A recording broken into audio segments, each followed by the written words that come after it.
Desde 1954 que o Benfica joga neste magnífico estádio, o Estádio da Luz. Nos anos 60, com Maurício Vieira de Brito, fecha-se a primeira fase do terceiro anel. Mais tarde, nos anos 80, é completada por Fernando Martins. O estádio é composto de instalações modernas, de que todos os benfiquistas muito se orgulham.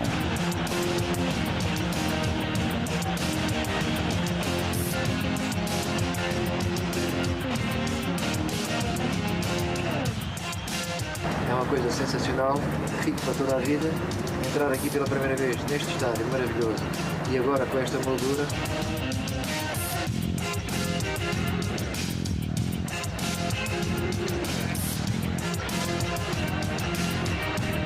Mas a realidade é que antes do Benfica vir para o inferno da luz, saltitou de campo para campo. O Benfica era conhecido pelo clube da baliza às costas. O Benfica, ainda Sport Lisboa, não tinha campo, jogava nas Salésias, no Hipódromo de Belém, etc., campos improvisados. Os únicos clubes que, naquela altura, tinham verdadeiros campos para a prática do futebol eram o Carcavelos e o Sporting. A primeira grande crise, com a saída de 8 jogadores das primeiras categorias para o Sporting, dá-se por falta de campo. O campo da Feiteira em Benfica estava alugado ao grupo Sport Benfica, que se associa ao Sport Lisboa para formarem o glorioso Sport Lisboa e Benfica. Aí joga o Benfica até 1911, ano em que tem que sair porque o seu proprietário recebeu uma proposta para ali se fazer uma urbanização. Este deu direito de preferência ao Benfica, mas não havia dinheiro. O Benfica vai jogar para Sete Rios. Este campo, junto ao Piadeiro de Sete Rios, a Quinta Nova, pertencia à Casa de Palmela. Cosme Damião era secretário desta casa, o que facilita o aluguer do campo. É a primeira vez que o clube tem uma bancada onde os benfiquistas presenciam vários títulos. Realça-se que foi, quando jogavam neste campo, que o Benfica teve uma das suas primeiras vitórias no estrangeiro. Foi precisamente em Espanha e o comboio onde seguiam viagem passou por Sete Rios, onde uma massa de adeptos, fazendo esboçar uma bandeira do glorioso, os saudou com enorme entusiasmo, pedindo-lhes uma vitória, o que vai acontecer, tendo os jornais espanhóis evidenciado a garra e mística benfiquista. Em 1916, este campo já não tinha condições para comportar uma massa associativa que alargava de título em título. O Benfica tinha uma filial, o Desportos do Benfica, que perdeu ligação ao clube quando este foi para Sete Rios e construíram uma sede extraordinária, onde é hoje a Junta de Freguesia de Benfica. Sede essa que veio a ser a sede do Glorioso até 1981. Félix Bermudes, que elogia as instalações, faz com que o Desportos de Benfica seja absorvido pelo Benfica e alugam uma quinta que se situava por detrás, a Quinta de Marrocos. E ali fazem o campo, que se passou a chamar o Campo da Gomes Pereira. É ali que se realiza o primeiro jogo à noite em Portugal. Em 1923 tivemos que mudar de campo outra vez, tudo porque a Câmara queria fazer uma rua que ligasse a estrada de Benfica ao magistério primário e que cortava o campo ao meio. Essa rua só se fez em 1997. O Benfica ficou sem estádio e passou a jogar alternadamente no campo do Internacional, onde é o Jardim Zoológico, e no campo do Império, em Palhavã. A situação era insustentável e tinha que se arranjar um campo. A Casa de Palmela tinha um terreno nas Amoreiras, onde é atualmente o Liceu Francês. Em mais um grande momento de benfiquismo, os sócios, num esforço financeiro, adquiriram títulos de propriedade de forma a comprar os terrenos e ali construíram o campo de futebol do clube do seu coração. Fez-se um parque desportivo, também com campo de ténis e basquete. O ator Eugênio Salvador marcou o primeiro golo do Benfica neste estádio. O Glorioso jogou aqui de 1926 até 1938. O engenheiro Duarte Pacheco, ministro das Obras Públicas de então, expropriou o terreno para se fazer um acesso à autoestrada. Tínhamos que ir novamente à procura de campo. O Sporting jogava no Campo Grande e saía para ir para o estádio de Alvalade. Duarte Pacheco aproveita para dar ao Benfica, como faz parte da paga da expropriação, o Campo Grande. O Benfica, sem outras alternativas, faz obras, tendo como objetivo continuar com um parque desportivo, com campo de ténis e basquete. Inaugura o estádio do Campo Grande em 1941. O apodrecimento da madeira das bancadas é motivo para o Benfica carregar de novo a baliza às costas. As obras de remodelação eram muito caras. Surge a ideia da construção de um novo estádio. A Câmara cede uns terrenos na Avenida Alferes Malheiro, atualmente Avenida do Brasil, onde é o Laboratório de Engenharia Civil. Com aqueles terrenos cedidos pela Câmara, o Benfica ia para Pior e Bugalho, que era uma solução alternativa. Dirigem-se então ao Ministro das Obras Públicas, Cancela de Abreu, que por coincidência era benfiquista, e este dá a sugestão que o Benfica tem que ser em Benfica. A intervenção do Dr. Cancela de Abreu foi ele que conseguiu que nós ficássemos aqui nesta zona. Bugalho ganha as eleições para a presidência e, como prometeu, faz avançar o projeto de um estádio em Benfica com a ajuda da sua direção. Eu fiz parte da direção que encetou esse trabalho, uma direção composta por 7 elementos, e recordo com saudade que desses 7 elementos só existem, sou saudade, e infelizmente só existem 2, que é o Dr. Manuel Paulino Gomes Júnior e sou eu. A direção da qual fazia parte Gastão Silva, um homem ligado aos maiores êxitos do futebol benfiquista, compra um terreno onde é o atual Estádio da Luz, que era um olival, e começa a grande epopeia da construção do estádio, que para muitos é um verdadeiro monumento à vontade de um povo. Aquilo pode chamar-se também de um monumento ao povo, porque aquilo é feito quase com sangue sobre lágrimas dos benfiquistas. Vivi a construção do estádio aqui toda desde 1952, que começou a construção do estádio, as enxadadas, os leilões que se faziam na tesouraria do Benfica para angariar fundos. Foi, na verdade, uma coisa extraordinária de África. Vinham uma série de encomendas de barco, de avião, para pessoas que traziam coisas para o leilão da Secretaria do Benfica, onde se angariou muito dinheiro. Tudo servia de protesto para angariar fundos para fazer o estádio do Benfica. E, na verdade, foi uma obra extraordinária e foi das maiores epopeias do Sport do Benfica. Iniciativas que é digno de se registrar, como sejam, na altura em que foi arrancado o olival que aqui estava, as enxadas, que cada sócio que queria dar pegar uma enxada e dar uma cova, pagava o seu contributo. Houve inúmeras iniciativas para angariar fundos, por exemplo... Sejam os leilões, como sejam os comboios especiais, como sejam as rifas, outras como foram os mielheiros. Para assistirem à abertura do mielheiro gigante, destinado à angariação de fundos para a construção do novo estádio do Benfica em Carnide. O mielheiro reservava uma surpresa, pois os donativos que se acumulavam no seu bojo excediam 200 mil escudos. Aquela chuva de dinheiro em cima de um colchão, quem boa cama fizer, nela se deitará, entusiasmou justamente a assistência, dando mais uma clara prova da generosidade e da coesão da massa associativa do Benfica. E inúmeras outras iniciativas, como concursos de caricaturas e de quadras populares. Essa inauguração foi presidida pelo então Presidente da República, o General Craveiro Lopes, para o qual foi feito convite através da direção que então estava. A inauguração... A 1 de dezembro de 1954, inaugurou-se este magnífico estádio que tantas alegrias nos tem dado. Desporto português. Todas as principais agremiações desportivas do país enviaram representantes à festa inaugural para saudarem fraternalmente os rapazes da camisola encarnada. O Presidente da República condecorou a bandeira do clube. Acompanhavam-no o Ministro da Educação Nacional e outros membros do Governo.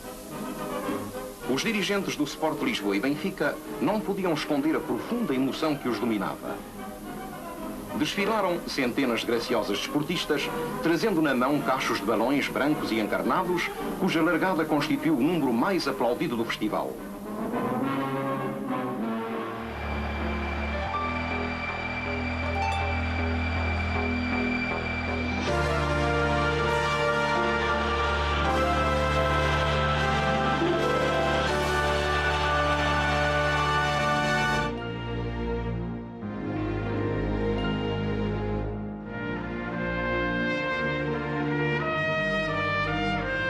O símbolo de uma era ímpar na história do desporto nacional chega ao fim para dar lugar à modernidade.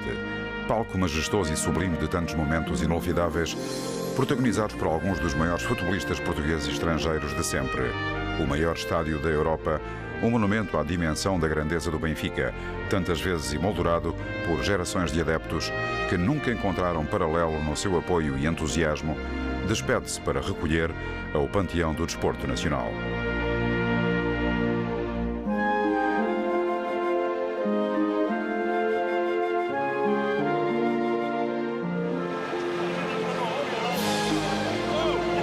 Depois depois de 15 anos ter passado como jogador deste clube, onde eu consegui vários títulos e praticamente foi o sucesso da minha carreira, obviamente que ver o estádio a ser demolido custa um pouco, mas por outro lado também sabemos que vamos ficar com um estádio mais moderno em Portugal, com melhores condições, onde as pessoas poderão assistir ao futebol em situações melhores, portanto acaba-se que foi um grande historial e esperamos que o novo também vá por um caminho, portanto esperemos que agora no campo novo que o Benfica possa dar alegria a todos que deu durante muitos anos no estádio antigo. A maior alegria vivida aqui neste estádio, obviamente que não posso deixar de referir que foi no primeiro ano que vim para o Benfica, em 1980, em que nesse primeiro ano consegui ser campeão nacional, vencedor da Taça Portugal, vencedor da Taça de Honra e as meias finais da taça, das taças. Portanto, isso foi de facto a maior alegria de todos os tempos e não é para qualquer jogador, não. A recordação passa por um jogo contra o Marselha, em que nos deu o direito à final, do qual eu tive de recorrer a uma falta para que o Benfica não sofresse o golo, o que nos eliminaria. Mas por outro lado não estou arrependido porque isso deu a possibilidade do Benfica estar numa final, embora eu não pudesse jogar por castigo, mas dei a possibilidade do Benfica estar presente na final através dessa falta. A tristeza é o que toda a gente fala e eu também vou falar nela, que é a não concretização do penalti em Stuttgart, da final da Taça dos Campeões Europeus. Portanto, só foi triste em não ter marcado o gol, de resto não vejo mais nenhuma.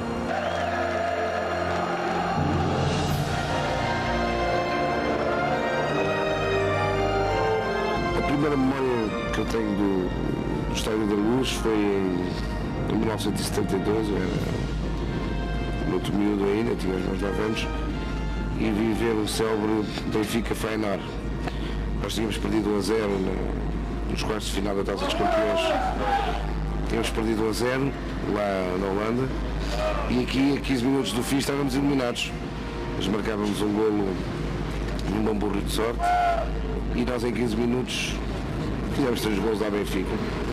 Este estádio acho que é um estádio mítico, é um estádio que vai ficar na memória de todos aqueles que aqui viveram noites e tardes de glória, quer dentro do relevado, quer nas bancadas. É um estádio que vai ficar na memória mesmo daqueles que não tiveram a oportunidade de o ver, porque é daquelas coisas que se vai sempre falar. É um monumento, acho que é uma sorte ser do Benfica, de facto é uma sorte, e poder ter presenciado aqui tanto jogo, tanta glória, tanta tarde, tanta noite de magia. Outra coisa curiosa que eu acho sobre este estádio que é o facto de ele nunca ter tido um nome que não seja Estádio do Benfica, porque ao contrário de outros, e nomeadamente alguns dos nossos rivais, foram dados nomes de pessoas a estádios e a obras que fizeram. Nós no Benfica, por tradição, tivemos sempre o cuidado de ninguém ser mais importante que a instituição. Há até uma história do Cosme Damião, já em 1946, 47, quando estava já muito doente. O Sporting tinha acabado de comprar o estádio do Lumiar e chamou-lhe José de Alvalade. E nós tínhamos comprado o nosso campo nas Amoreiras e perguntaram ao Cosme Damião se o Benfica daria nome ao estádio. E o Cosme Damião disse não, o estádio não pode ter nome nenhum a ser estádio do Benfica, porque o estádio é do Benfica.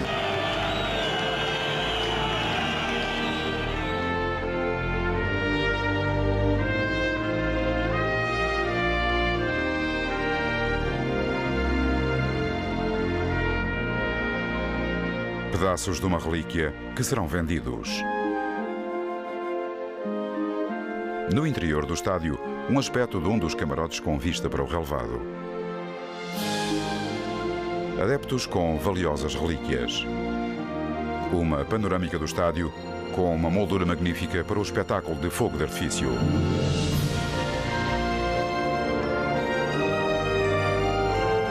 A memória viva, simbolizada pelo saudoso José Águas e pelo velho estádio. Uma recordação viva do velho estádio. A demolição em curso. Um por todos e todos por um. O lema do clube.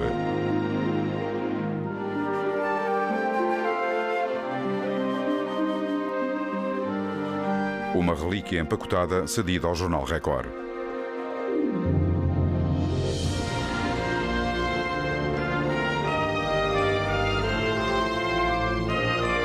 O grande clássico lisboeta entre os velhos rivais.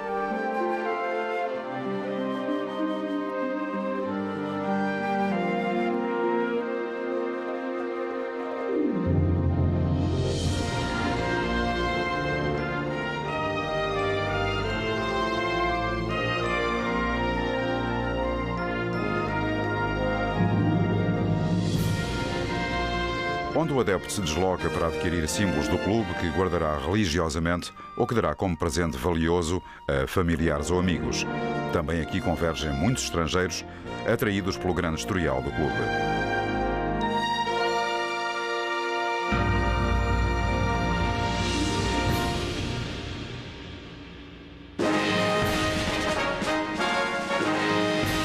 Uma panorâmica do novo estádio em todo o seu esplendor e grandiosidade. A sua construção foi precedida de um período de grande incerteza devido a questões financeiras. Mas, à semelhança do que acontecera com o antigo estádio, a vontade e o querer dos benfiquistas voltou a prevalecer. Foi o último dos estádios do Euro 2004 a arrancar, mas valeu a pena esperar, pois tal esforço resultou neste grande monumento, que teve como recompensa ser palco da final. O estádio tem 65 mil lugares sentados e cobertos. O interior da catedral é digno do hotel de luxo, de que os camarotes são perfeito exemplo. Proporcionam grande conforto ao espectador, com uma sala fechada de 20 metros quadrados, mesas e cadeiras de jantar, televisão, frigobar e ar-condicionado. As cadeiras são de elevado conforto.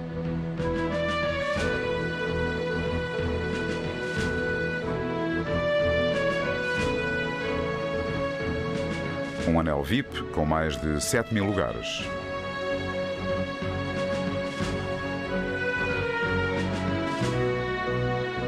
Dois ecrãs gigantes em dois cantos opostos do estádio.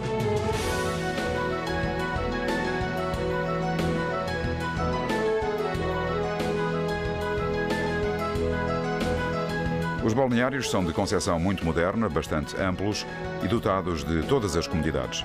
Existem 3 excelentes e amplos balneários para as equipas visitantes.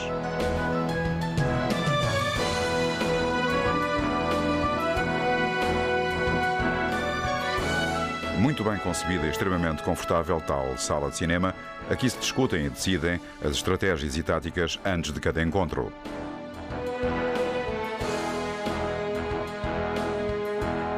Um canto acolhedor com relva, onde os jogadores resguardados das intempéries aquecem antes de cada encontro.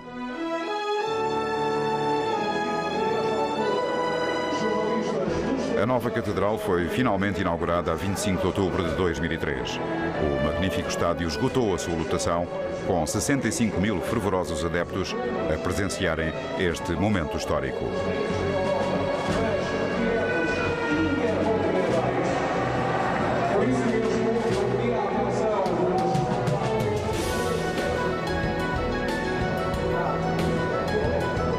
A chegada ao estádio do Presidente da Câmara Municipal de Lisboa, Dr. Santana Lopes, aqui a ser recebido pelo Presidente do Benfica, Dr. Manuel Vilarinho, por Luís Filipe Vieira e pelo Pantera Negra. Um estádio vibrante de luz. A chegada do Primeiro-Ministro, Dr. Durão Barroso, cumprimentado por Manuel Vilarinho.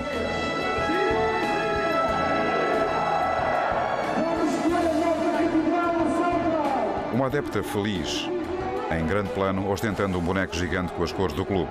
Os adeptos, em festa, cantam e dançam nas bancadas.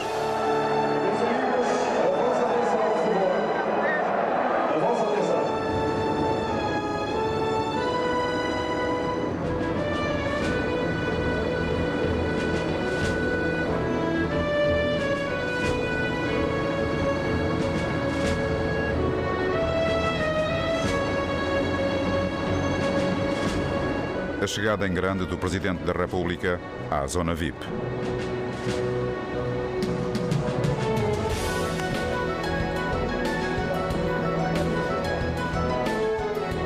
Cumprimentado à chegada pelo Dr. Vilarinho e por Luís Filipe Vieira, futuro presidente do Benfica, assim como pelo símbolo maior do clube, Eusébio.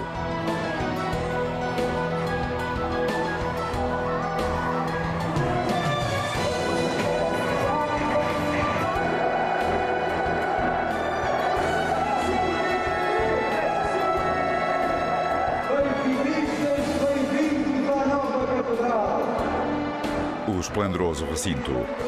O discurso de inauguração do presidente do Benfica, Dr. Manuel Vilarinho, dando aos adeptos as boas-vindas à nova catedral, anunciando o começo de uma nova era para a grande família benfiquista, muito aplaudido pelo público. Digo com emoção que o futuro do Benfica começa hoje!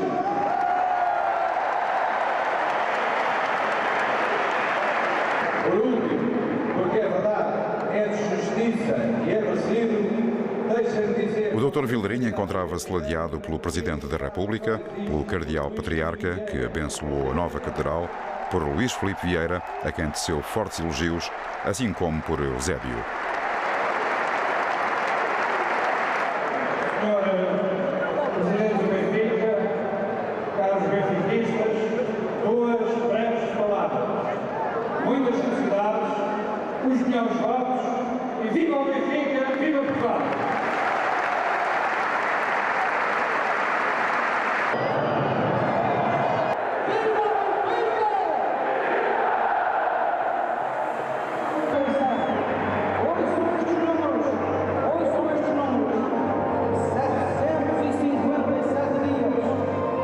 O contraste entre o arranque das obras e a obra concluída.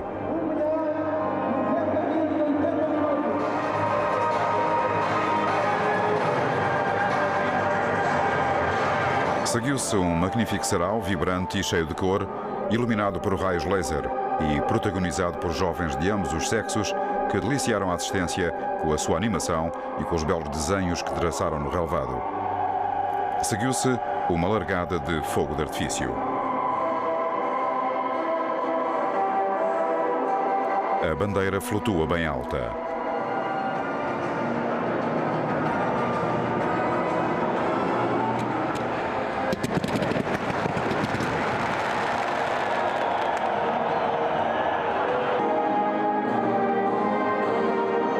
Tocou-se o hino nacional antes do jogo inaugural.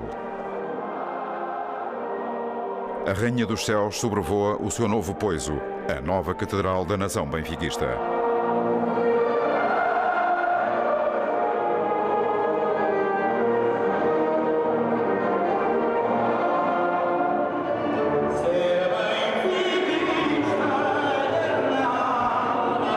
Tocou-se a seguir o hino do clube.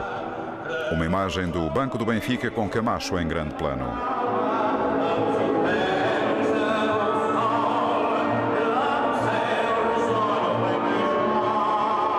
A águia, insígnia do clube. Eusébio, o maior símbolo do clube, junta-se à atual equipa.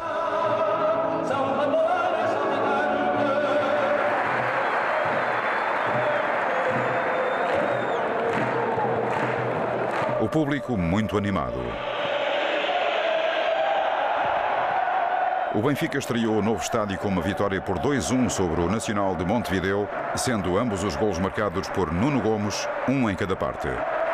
Lançamento de linha lateral, Ricardo Rocha para Chocota, toque de cabeça, bola aliviada, tentam os uruguaios sair, insiste Hélder para a esquerda, para Ricardo Rocha, avança pelo corredor esquerdo, mete para Chocota, bola cortada, recupera Tiago, para Nuno Gomes, abre para a direita, agora remate de Giovani, fortíssimo ao lado.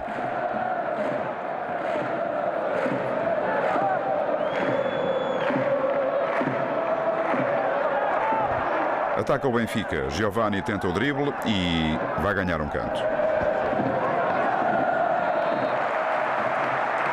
Canto marcado, com perigo, e a bola é aliviada. Os jogadores festejam o primeiro golo marcado por Nuno Gomes aos 6 minutos, após passe de Tomo Chocota. E o público festeja exuberantemente o primeiro golo marcado na nova Catedral.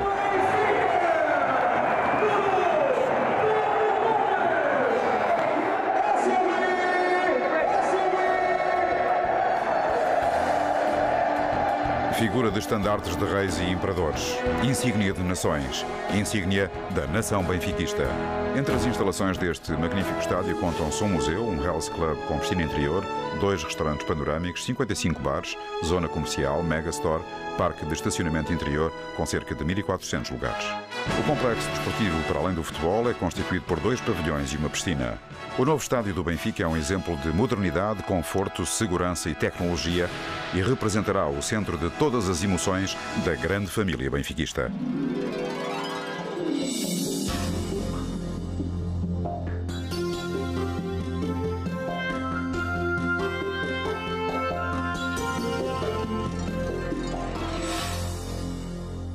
É um prazer, é uma honra ser benfiquista. Lá em casa, quem não é benfiquista não entra.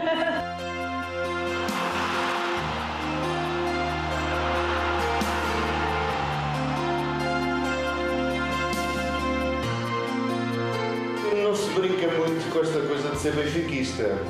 Há quem tenha casas no Algarve, há quem tenha automóveis de luxo, há quem tenha lixos para mostrar por aí, para esse mundo fora, mas para muita gente a grande honra é à segunda-feira dizer assim: sou do Benfica, não nos tirem esse património.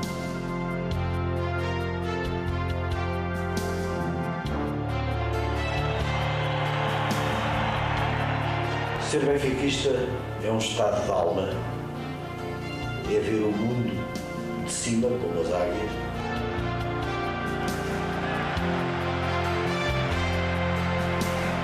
Ser benfiquista é, desde o miúdo, vibrar com as glórias do Benfica.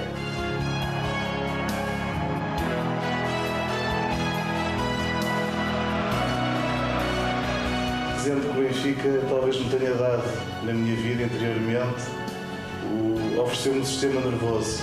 Foi ele que me ofereceu esta capacidade de sonhar e de vibrar com as coisas.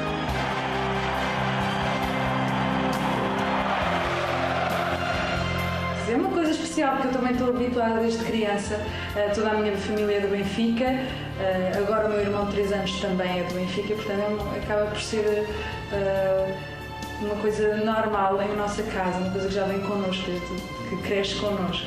E acho que a emoção é cada vez maior.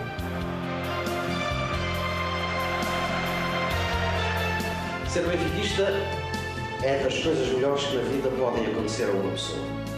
Ao facto de ser benfiquista, eu devo algumas das maiores alegrias da minha vida.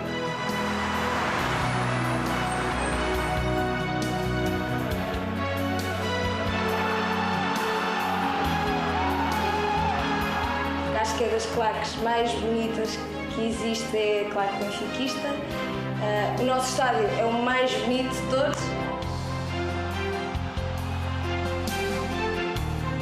Mas eu acho que ser benfiquista é, vejamos, é estar sentado no topo do mundo com os braços muito grandes a abraçar o universo dos nossos amigos, dos nossos adversários.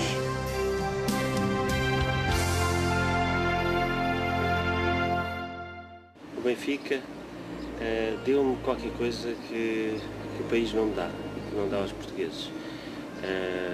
Deu-me 2 coisas importantes, deu-me o sentido da grandeza e deu-me uma memória. Os portugueses geralmente têm uma má relação com a memória, nós provavelmente porque as coisas, as memórias que podemos ter não são muito exaltantes e perdemos o sentido da grandeza, talvez porque fomos confrontados desde muito novos com a ideia de que fomos um país extraordinário, que descobrimos, contribuímos para a unificação do planeta, etc. Mas a verdade é que depois confrontados no dia-a-dia, a realidade não nos dava essa, não era gratificante. Sinto, ao ser benfiquista, sinto que pertence ao mundo, ou seja, o benfiquista tanto a nível de Portugal como do mundo é o clube mais universal. é um clube que, ganhando uma taça, seja europeia, seja nacional, enche o país de vermelho e enche também os sete cantos do mundo. É preciso recordar que o Benfica é um clube que foi o único clube que todos os golos marcados nas taças europeias foram de jogadores portugueses e internacionais portugueses, e acho que essa mística é que deve ser reconstruída. O Benfica necessita de uma nova crença para acabar com a profecia do Béla Gutmann, e acho que os sinais dos tempos de hoje em dia, nós devemos ter esta atitude muito mais positiva, porque temos essa alma que nenhum clube português ainda consegue ter. Toda a minha família é do Benfica. A minha mãe, inclusivamente, que tem alguns problemas de coração, está proibida pelos médicos de ver os jogos do Benfica porque não aguenta e nerva-se imenso.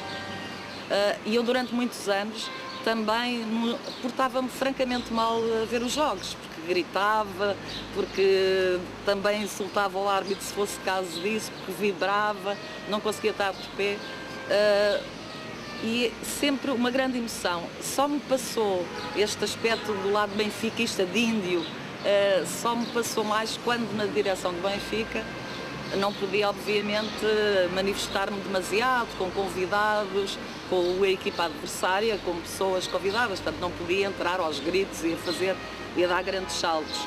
E aí habituei-me um pouco a controlar, que é até uma coisa, digamos, desagradável, porque retira aquela paixão e aquele encanto máximo, que é estar-se do outro lado e primeiro pensar quantos espectadores temos, quanto é que a bilheteira rendeu, quanto é que vamos ter de receita neste jogo, e portanto isso retira um pouco da mágica que era ver os jogos sem nenhuma preocupação, quer dizer, só com a preocupação de vibrar com a equipa e de apoiar a equipa. Porque é que nós somos benfiquistas? Eu acho que nunca sabemos bem porque é que somos. Há uma razão, porque eu lembro-me de ser benfiquista a minha vida toda. No meu caso, como o meu pai não gostava de futebol, é o meu irmão mais velho. O meu irmão mais velho era benfiquista e porque é que o meu irmão era benfiquista não sei, ele saberá, mas a minha razão é porque o meu irmão mais velho era benfiquista, depois o meu segundo irmão era benfiquista, evidentemente as minhas irmãs não ligavam muito.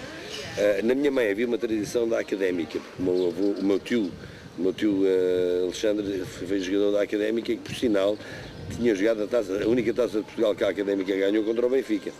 A primeira taça de Portugal que foi feita em 1940 e tal. Portanto, nós lá em casa havia um sentimento de ser da Académica pela minha mãe, pela família da minha mãe, mas éramos do Benfica e sempre fomos do Benfica. Eu aos 6 anos fiquei sócio do Benfica e, ouve lá, o Benfica para nós era tudo, porque eu lembro-me agora que estamos a celebrar os 100 anos do Benfica e eu escrevi uma pequena coisa para os 100 anos do Benfica num livro que saiu aí há pouco tempo e eu dizia quantas vezes a praceta dali do bairro de São Miguel, onde eu nasci, se tornava no Estádio da Luz, quer dizer, e nós, eu marcava golos em nome do Eusébio, eu centrava em nome do Simões e quantas vezes marcava golos de cabeça em nome do Torres. Eram coisas, eram os nossos heróis, porque eu tive a sorte de viver aquele Benfica, foi o grande Benfica das grandes competições europeias e eu acho que foi sempre, que foi o Benfica que mais celebrado de todos os tempos. O jogador que marcou mais foi o Simões, porque quando eu era miúdo era pequenino e tinha muita habilidade, fintava bem e o meu pai chamava-me o Pequeno Simões. E tenho uma história muito emocionante que escrevi, o meu pai estava em África, escrevi uma carta sobre uma grande jogada de Simões e mais tarde, ao fazer o documentário da vida do Eusébio, o Simões deu-nos um grande apoio e eu mostrei-lhe essa carta com a letra de um miúdo de 8 anos, em que recria uma jogada que ele fez, já não me lembro contra quem, que ele finta 4, 5 jogadores e eu, quando o Simões estava a ler, de repente só lhe vi as lágrimas nos olhos. Porque eu penso que é extraordinário que um jogador que faz uma grande jogada, que há um miúdo de 8 anos, que escreve uma carta e mais tarde, pronto, até vinha conhecê-lo, vinha ser escritor e tudo isso. Isso marcou o Simões e marcou-me a mim. Lembro-me de um jogo que vi em Florença, quando o Benfica perdeu 2-0 e que foi lá a Florença tentar ganhar a eliminatória, ganhou por 1-0, fez um magnífico jogo, um gol do Edgar. Eu fui a Florença, vi esse jogo com o meu filho. Lembro-me depois, através da televisão, do Bayer Leverkusen, dos números 4-4, lembro-me da vitória ao Arsenal, em que o Benfica acabou a ser aplaudido pelos adeptos do Arsenal. Lembro-me do Chamou 6-3 que eu vi em Paris, na Rádio Alfa, rodeado de sportinguistas, que foram, portanto, grandes momentos do Benfica, visto através da televisão. E tenho também alguns momentos de exceção, as duas finais da Taça dos Campeões, as duas últimas finais em que o Benfica perdeu, sobretudo aquela famosa final a penaltis. Um célebre jogo Benfica-Celtic, em que o Benfica ganhou a perder 3-0 lá, recupera cá 3-0 e fomos a prolongamento e estávamos todos muito empenhados lá no terceiro anel a gritar, e o meu irmão João, que é assim muito alto,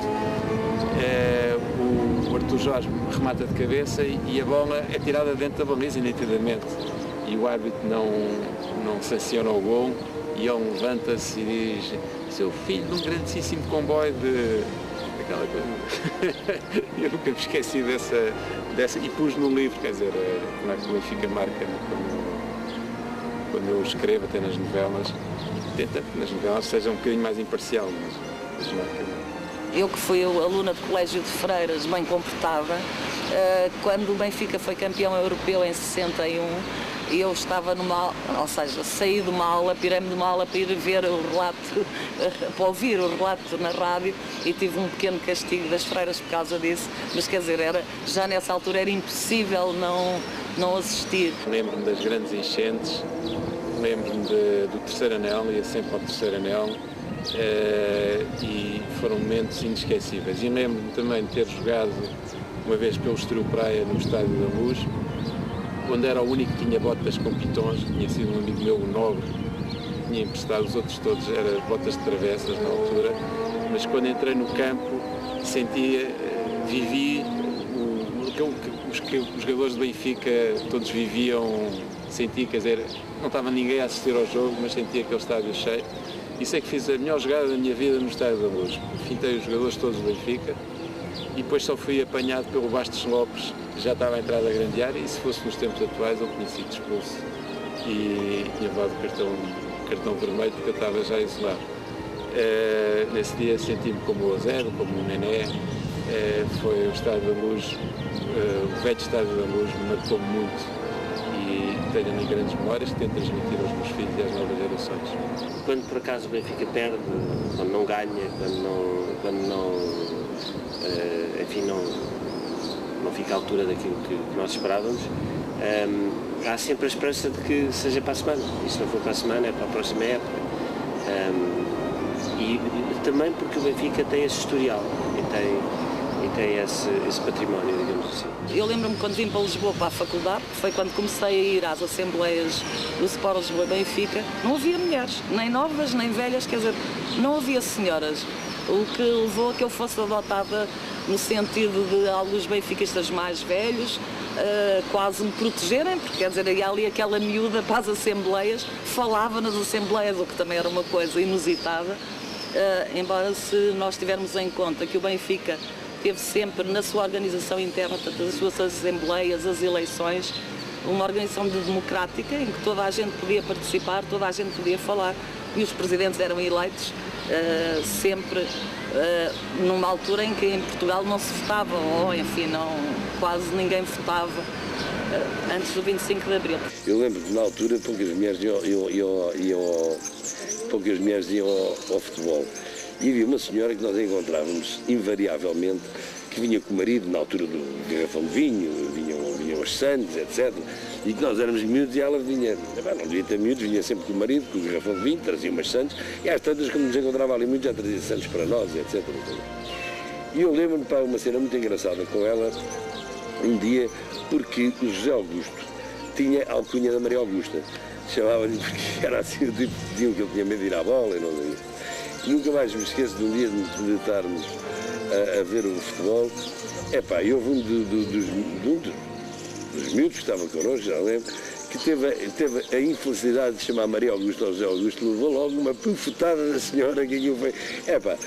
Ela nem virou. Quem é mal como Maria Augusta? Ou uma coisa, não chama nada Maria Augusta ao José Augusto. Ou Maria Alice, era assim uma coisa. Era uma coisa assim. E nunca mais me esqueço dessa cena.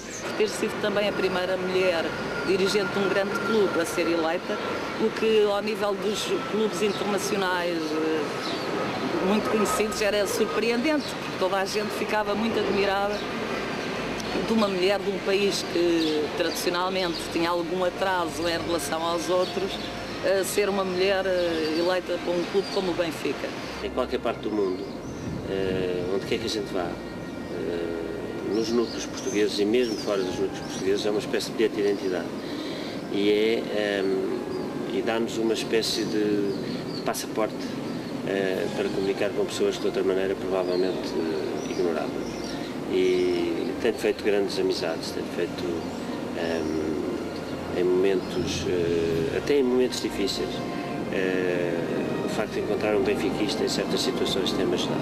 Enquanto cidadã, enfim, nas viagens também o que acontecia era isso, quer dizer, em todos os sítios, quando eu dizia que era portuguesa, o que me falava era no Benfica. Em relação ao Benfica, marcam-me muitos episódios, mesmo quando estive no estrangeiro, o Benfica e Eusébio ainda são extremamente conhecidos. Quando acompanhei o Benfica, logo a seguir à minha eleição, o Benfica foi jogar aos Estados Unidos.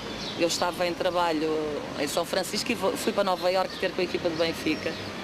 E foi muito curioso, porque enfim, os Estados Unidos não ligam muito ao futebol, e ainda ligavam menos nessa altura, mas eu fui ao aeroporto buscar o Eusébio, fui num táxi.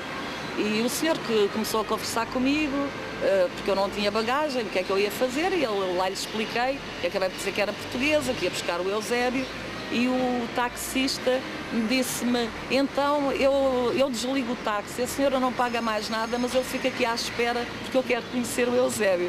Portanto, mesmo num sítio, o Eusébio de facto era conhecido e o Benfica também.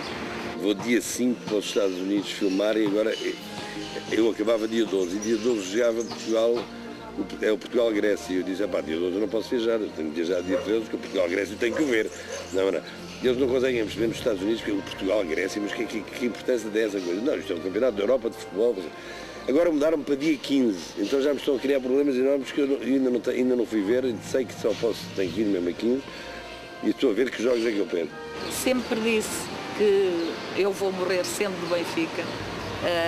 Espero mesmo ter uma bandeirinha a cobrir e espero que o Benfica viva muitos anos, que não acabe, até porque é uma instituição e, portanto, tem direito a essa eternidade, entre comas. Espero e estou agora a entrar na fase daquilo que desejo para o Sport Lisboa e Benfica, que regresse, não no sentido de voltar ao passado, mas que este tempo de sofrimento, de complicações, de divisão, de alguma intolerância, que o Benfica consiga reconciliar-se consigo próprio e só reconciliado consigo próprio e dentro de si é que pode voltar à glória que merece, à glória que tem e tem lastro e tem alma suficiente para recuperar tudo aquilo que é importante, tudo aquilo que é de facto o Sport Lisboa e Benfica, a única verdadeiramente grande marca portuguesa. Eu acho que o Benfica está aí pelo bom caminho e aí estarei outra vez a dar o meu coração no Benfica. Eu tenho amigos meus que eu lembro-me em depois mudavam de clube para aqui e para ali. Esses que eu me lembro continuam ainda hoje, continuam a não gostar de futebol, são aqueles que realmente o futebol não nos interessa. Porque aqueles que nós que gostamos de futebol a sério, só temos um clube e é o clube para a vida inteira. E se somos benfiquistas, então não mudamos com certeza. O Benfica tem estado mal, se foram 8 anos, vamos aguentar mais um bocadinho para onde se calhar vamos ser campeões. Boa sorte, Benfica. Uma das coisas boas do futebol e da paixão pelo clube é que nós sobrevivemos à decepção. Quer dizer, a decepção faz parte do amor que nós temos ao clube e da paixão que temos ao clube. Não é uma coisa que nos afaste do clube, antes pelo contrário. Quase que cria laços mais fortes ainda de solidariedade. E o Benfica dá-me isso tudo, por isso o Benfica faz parte da minha vida de uma maneira absoluta. O Benfica é um dos grandes motores da minha vida emocional.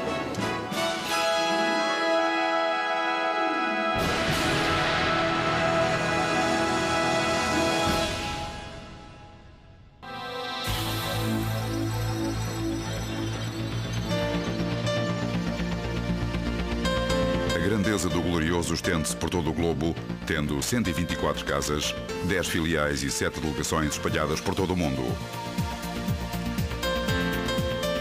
As casas do Benfica, como as suas delegações e filiais, têm dado corpo à universalidade desta incomensurável instituição e todas elas, sem exceção, desempenham um papel importante no manter bem vivo no coração de milhões de portugueses.